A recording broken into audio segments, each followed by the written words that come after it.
Well, today is Monday, December 12th. It's been a month since the election. How are things going? Have the Democrats calmed down yet? Not by a long shot. They're just getting started. They're now at the point where they got to find someone to blame for Hillary's horrifying loss and their inability to they cannot cope with this. This is just unheard of. So what they're doing is they've gone on a campaign through every major news media outlet, and the big news is fake news. Let's go after people who issued fake news during the campaign, and we're going to throw the Russians into that because they were involved with fake news. Whoa, think about that for a minute. No, they weren't. The Russians were actually involved with real news if they did the hack that they're accused of doing, and that's a big if at this point. They may have done it, I don't know. But right now, it's the only people saying they did it the CIA, and the CIA can't be trusted for predicting sunrise, much less what the Russians did or might not have done or anything else. Their record is absolutely awful. But be that as it may, the game has become keep calm and blame the Russians. Blame the Russians for causing the election. And how do you get sympathy for that? Is you paint them up as the boogeyman. And the boogeyman of the Russians is that they meddled in the U.S. elections.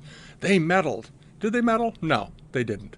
If they did this hack, what they did was a public service because they released information that Americans should have known about. The Americans should have known that the DNC was up to their eyeballs with trying to manipulate the election. And it's clearly what was in those emails. They didn't want Bernie Sanders to go anywhere, and they worked hard not to make sure that he didn't. And if you want to think back a little bit, how good are the CIA in their predictions? Well, let's attack that messenger just for a minute, because they have it coming. Everybody remember this? This is Crimea. It was the CIA's opinion that the people in Crimea wanted to stay basically with Ukraine and the Russians wouldn't do anything about it. The Crimean people said, really? The Ukrainians have treated them like crap for a long time. Crimea is basically a state within that country. They have their own government, actually, and I think they even have their own currency. So what happened was that the Crimean people had an election. They voted 95% to go back to Mother Russia. This humiliated the White House. The United States is all in favor of democracies throughout the Middle East and other places, but not when it's a democracy that wants to go and rejoin the Soviets or the former Soviet Union, the Russians, especially when it involves Putin. Because right now we're on the outs with Putin. And then we had this mess. This is the Snowden mess. Edward Snowden, as you all know, left Hawaii with a suitcase and a briefcase and a couple of laptops filled with government secrets. He went to Hong Kong, and while he was in Hong Kong, he was working with a few people to try to get himself some transportation into South America to Uruguay. And he got the ticket. The United States, in the meantime, had asked the Chinese to hold him.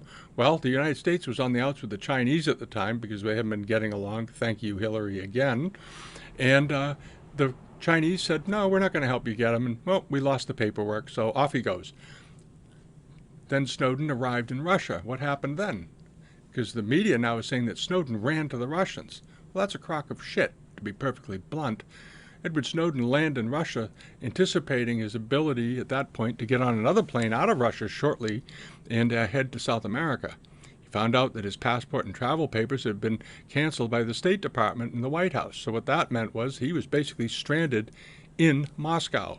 It would have been no different than if the United States government picked him up themselves in Hong Kong and parachuted him right onto the roof of the Kremlin. So there Snowden is, stranded in Russia. He's been there now for a couple of years. And he's not going anywhere. Perhaps Obama will grant him amnesty, but I seriously doubt it because he's been such a point of pain for this administration. All right? The CIA, the NSA, and all these organizations, despite their complaints about Russia and other countries spying, including the Chinese, as we know from Edward Snowden's own reports, we're right at the top of the heap. We do a lot of spying.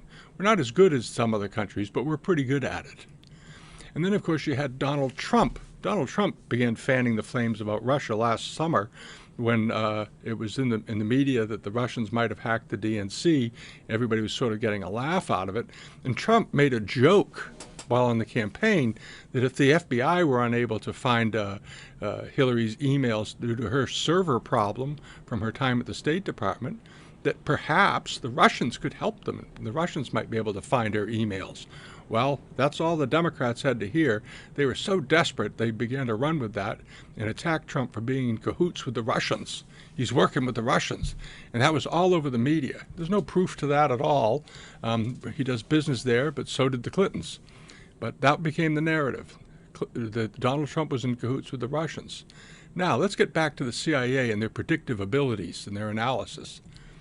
Everybody recognizes this famous picture. This is Benghazi on the night of the attack when the place was under fire, under fire, and poor Ambassador Stevens and his men were being killed. This was the aftermath of the Libyan revolution when they overthrew Gaddafi. It was the CIA's opinion, and through the State Department and other intelligence agencies, including the NSA, that if we overthrew Gaddafi, the Libyan people were so anxious to have a democracy that they would quickly become one, and they would have a nice unified government, and everything would go along great. They had oil and all this. They were hoping to catch the tails of the Egyptian revolution, which didn't turn out very well either. They were dead wrong. The country, Libya, quickly went into chaos. Benghazi itself became, and is to this day, a headquarters for a number of terrorist groups, including ISIS, and is basically the headquarters for all of Africa. They're based in northern Africa, and they're having a lot to do with what's happening in Africa. And then you had the CIA's assessment of ISIS early on, that they pose no existential threat. The CIA looked at them and basically laughed at them and said these guys aren't anything, and told Obama that, and Obama believed it and went out and called them the B team. Since then, they've killed thousands of people, brutally executed thousands of people, burned people alive, mass executions, chainsaw executions, you name it. These brutal bastards have done it.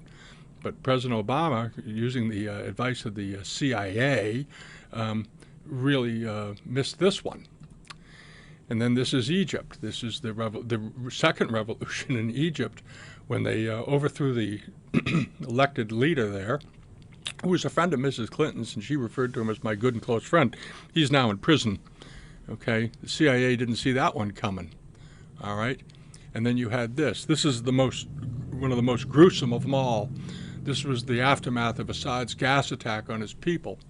This was the situation, you may recall, where the CIA told the White House that Assad has the ability in a chemical weapons program and the ability to use it. And Obama was advised that he should go out and basically draw a line in the sand for them on this issue. So he did. It became known as the Red Line. And he said that if the Assad government dared to use these weapons on his own people, he would intercede. And Assad looked at it and said, yeah, sure you will. Meanwhile, the revolutionaries in Syria were cheering. They said, oh, this American president's going to help us and all that. What the CIA didn't tell him was that Assad would probably use it, and the guy is a bit of a sociopath. Assad used it, killed hundreds of people, murdered all of these poor children, and President Obama did nothing. He backed away. He was a coward, period. Barack Obama is a coward. And the Syrian people said, now what do? We can't rely on the Americans. They're not helping us as they said they would. They completely went back on their word. So they went to these guys. This is the al-Nusra Front, which is a spin-off of al-Qaeda, radical Muslim group, and they have now basically taken over the revolution. They became part of it. They had the fighting skills and the ability. They had access to weapons. A lot of the weapons were coming out of Benghazi, interestingly. At any rate, this is what the Syrian people turned to, or who the Syrian people turned to. So on one side you had these fellas, on the other side you have ISIS, and then you have Putin standing around saying, hey, you don't really want to get rid of Assad with these two forces coming together in this country. And he's right. All right. Then you had Yemen. The CIA said that Yemen was a stable island of almost a model of Middle Eastern leadership. He gave a big speech about it. Quickly, that country went into a revolution and is now falling apart at the seams.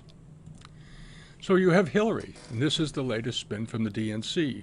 They're trying to make it look as though the problem isn't that the DNC was so corrupt, but that the Russians meddled in the election. That's got to be the focal point. That's the talking point. The Russians meddled. No, Hillary, it isn't. And no, DNC, it isn't.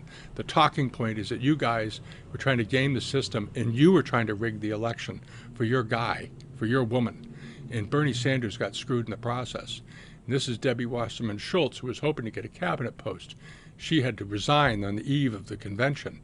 And then they moved down the line, and they brought this woman in, Donna Brazile, who also had to resign as the head of the DNC because she was caught getting questions to the debates prior to the debates and handing them off to the Democrat candidate Hillary, And CNN has severed all relations with her, and she's resigned, and she's gone in disgrace. And that's the real problem in America, and Americans see it. It's not that the Russians meddled, it's that Hillary is a crook, and her own people don't care. Her own supporters don't care. So if you want to think about doing something, send this guy a thank you note, all right? Vladimir Putin exposed, if he did it, and it's still a big if because the hack was so sloppy it's hard to believe the Russians did it, but if he did it, he did a service for the American people. He did something that we wouldn't have known about, and he exposed the hypocrisy and fraud of the Democrat Party in America, and the corruption, just absolute corruption, and the cynicism of this group.